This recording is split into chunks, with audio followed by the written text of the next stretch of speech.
It has been a hectic week for me, stripping down the STI, shipping things out, getting these EG parts out of here, and I finally have a little bit of time today to kind of wrap up with parting out the STI, I guess I should say. Not parting it out, but like pulling all the parts off.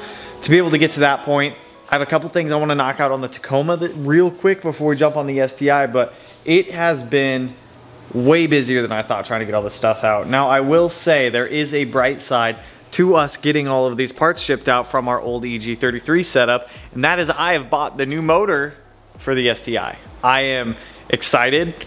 I am a little bit nervous because this is a little bit of a different swap for me than what I have dealt with in the past, so it should be fun. If you know, you know. If you don't know, you'll find out soon when the engine gets here. It shipped out today and it's coming up from Texas, so I'm assuming, I don't know, 5-6 days, somewhere in that range. So once that shows up, I'll show you guys. There are some things that we are going to be reusing from our old EG33 on this new engine, so I'm not going to be removing that stuff from the car, but let me there's like EG parts everywhere right now. We got cylinder heads on cylinder heads on cylinder heads over here. Turbo kits, engines, downpipes, motor mounts, you name it, valves, all of our destroyed valves. If you guys want to see these, I'll show you these too.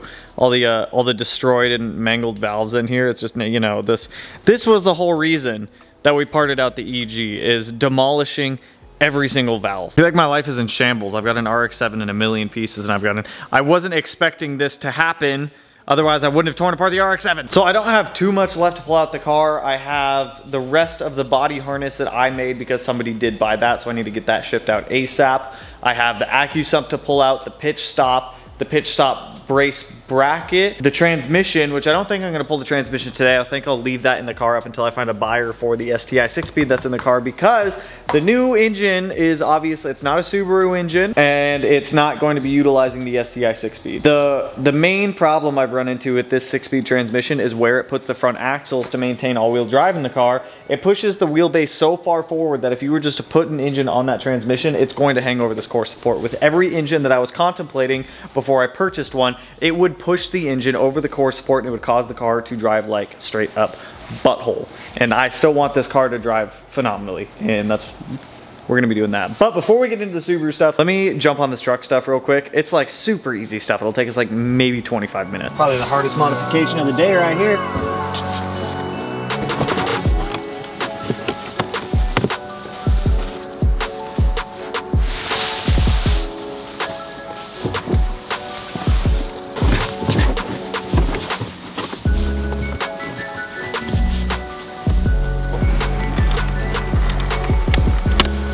Yep, just like that. All right.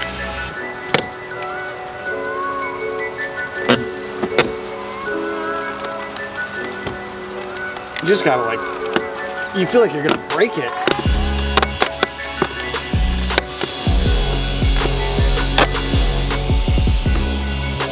Ooh, do I love me some wide angle mirrors. I also threw in some LEDs because the halogen lights just suck, to be honest. I don't know why they're white up there, but like bluish there. I don't get it.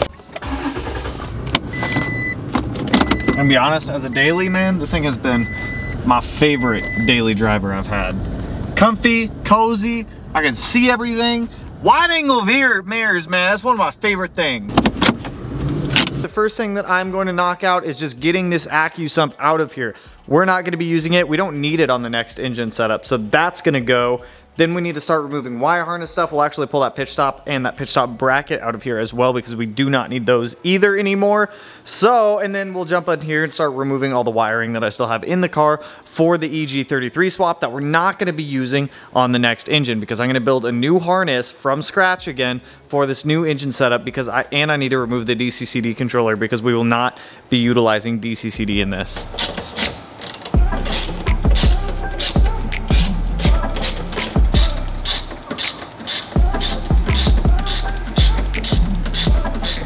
I want to make this engine bay look pretty too.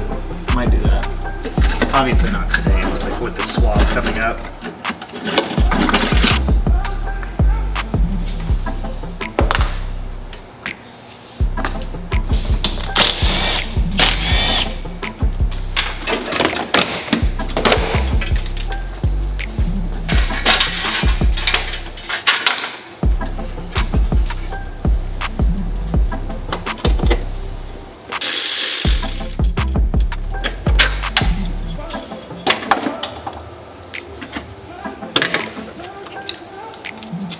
body. There we go. So this next part, I'm not necessarily really looking forward to doing. I gotta take the dash out, or at least get a lot of it out of the way so I can access where I ran the harness behind the dash, so I can get it out of there without damaging it for the person who bought it, because I wanna give him obviously as much of an intact harness as I can. So not necessarily gonna be fun. Probably toss you guys, I don't know, we'll see. Let's, fuck!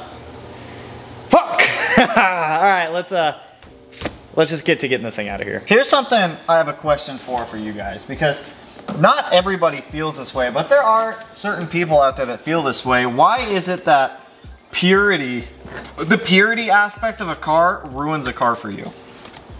Like, why? Realistically speaking, because I mentioned the engine that's going in this, it's not a Subaru engine at all. But I know that makes some people all booty hurt that it's not a Subaru engine going in. And I've never fully understood that aspect of it. Now we'll use like RX-7s as an example.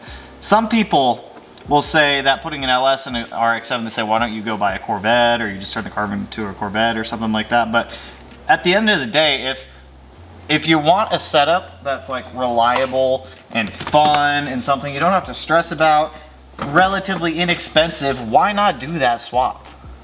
Like, why does it matter? Personally, I've never understood it. I just don't get it. If you love your car, like for example, a lot of you guys have been around long enough at this point to know that this car has special meaning to me, and it's not a car that I would willingly give up. You know what I mean though? Like the whole pure, I don't know, maybe it's just me.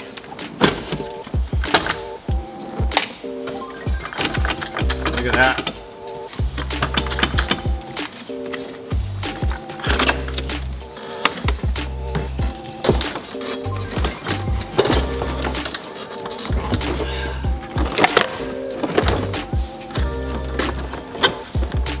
Now, as you're pulling this out, you do got to make sure that all your harnesses are getting caught up if you decide to pull your dash this way versus pulling it with the harness. The dash bar. This, I've done it so many times at this point, it's the easiest way for me to be able to get all this out.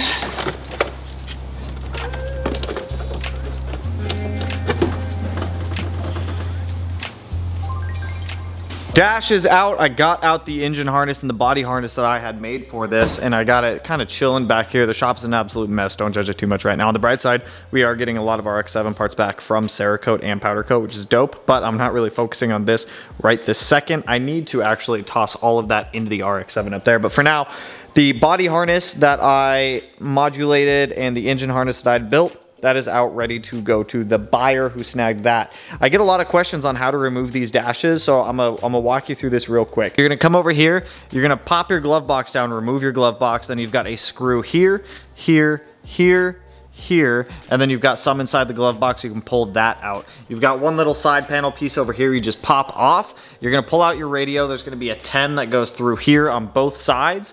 Then you're gonna have your little pieces down here. Those will literally just pull right out. You're gonna have one 10mm screw right there. You're gonna have these two metal brackets that slide together like that with the screw that goes through them like that.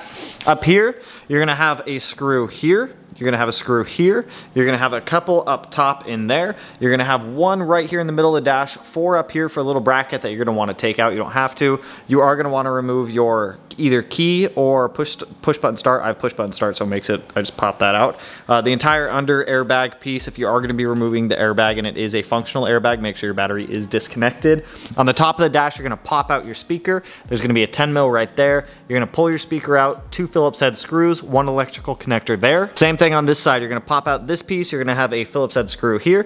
You're gonna have a 10mm there, 2 speaker screws here, pull that out, electrical connector, and then you're gonna have to finoodle it out. If it's your first time finoodling it out, there's gonna be a lot of electrical engine harnesses that are gonna be tucked back up in this. You're gonna have to try to pull those down and out of the way, but once you get them out of the way, it should cooperate with you pretty nicely to come out. It still sucks to pull out, but it's very doable. While the interior of the car is an absolute mess right now as well, I think that is going to conclude all of the EG33 stuff that I need to take out of this that we will not be using in our next swap. Now the STI transmission is another thing that's going to have to come out. We are going to be reusing the rear diff. The drive shaft we're not going to be reusing, and the front axles we probably will not be using. We are going to be going over to a different transmission. I am trying to find an all-wheel drive transmission that will work for what we are doing, but I am having little luck in doing so. Now Now, like I said, a lot of people might be upset if the car goes from all-wheel drive to rear-wheel drive, but at the end of the day, I am not a purist, and it does not bother me if the car does become rear-wheel drive. It'll still do everything that I want it to do. So, with that being said, let me go through the shop real quick and just try to organize and clean up a little bit, because it looks like a tornado came through here. Why didn't you want to do that? Only powder coat. I don't believe you. You got some of them out. I have 3 out of 4. That's not bad. Yeah. I try. He called me, he's like, can you help me with these calipers? And he's like, Oh, they still giving you trouble? he's like, I told Smeedia, I can't touch parts with them. Get in there, baby.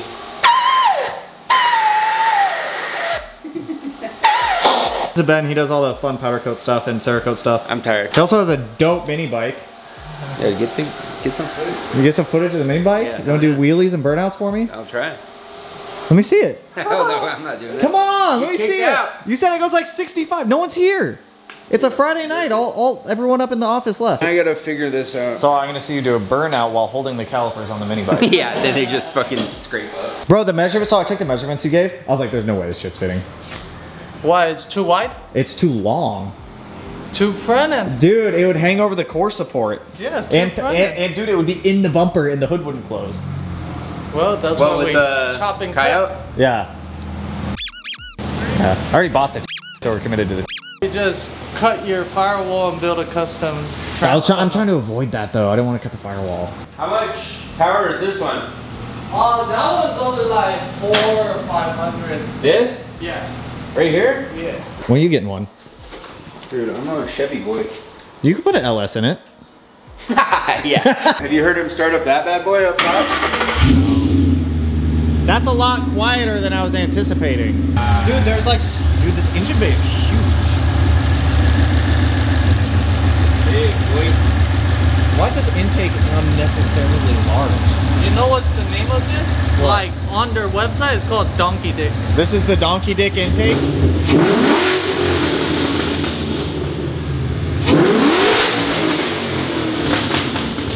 Hold up.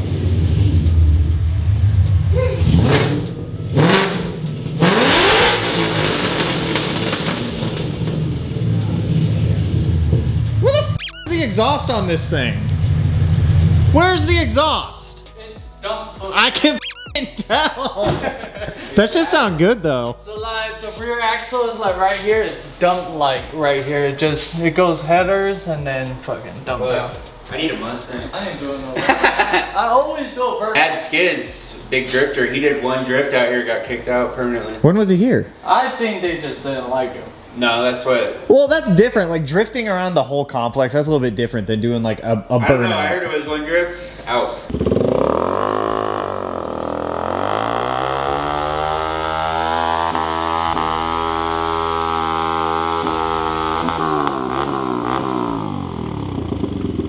I'll let it slide. That was a better burnout than you did. You doing wheelie? You dragging it on? Oh yeah, you dragging it on the ground. I can see that. Purposefully though. Subaru's pretty much stripped down at this point, ready for the next swap, which engine should be showing up in a couple days. It shipped out this morning. So we're gonna be starting fresh. We're gonna be starting with a clear mind, and we're gonna go into it with happy thoughts. Oh, if you didn't know, the Porsche is also broken. MAF sensor, already have the new one at the house. Wheels, tires, because we can't get the front wheels to balance, so I bought new wheels from BBS. So those should be coming hopefully mid-May. Then I'll buy some tires for it. The front brakes, we're swapping those back to factory calipers, which you just saw Ben with.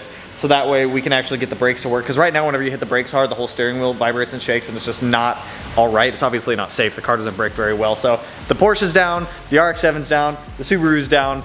I'm a little bit down in the dumps because none of my fun cars work at this moment, but hey, I at least got the Tacoma. We threw some fun mods on the Tacoma, and we got some more mods coming for that thing. But with that, that's all I got for you guys on this one. We will keep trucking along. I'm very excited to show you guys the new engine for the Subaru when it does get here. I don't want to reveal too much. There are a couple of people who know, so if you know, you know. If you don't know, you'll find out soon. But with that, that's all I got for you guys on this one. If you like the video, you know what to do. Go ahead, hit that like button, turn it black, blue, green, yellow, purple, silver, sight, and whatever color it turns for you. And if you're not already, subscribed to the channel, and you want to be able to put it in one of these corners. No idea which one quite yet, but with that, I will catch you guys in the next one. So peace out, homies.